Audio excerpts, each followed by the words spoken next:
Tignan mo ko ng maigi, auntie. This is what you did to me. I am alone, left with nothing.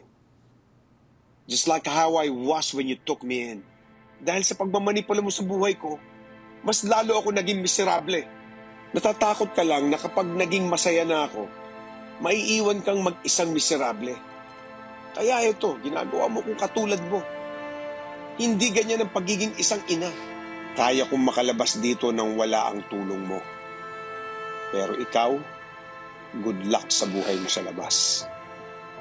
Buhay na mag-isa, knowing I'm still alive. Pero ganito, dahil sa'yo. At wala kang dapat ibang masisisi kundi ang sarili mo. Huwag ka nang pumunta rito. Ito na ang huling beses na makikipagkita ako sa'yo.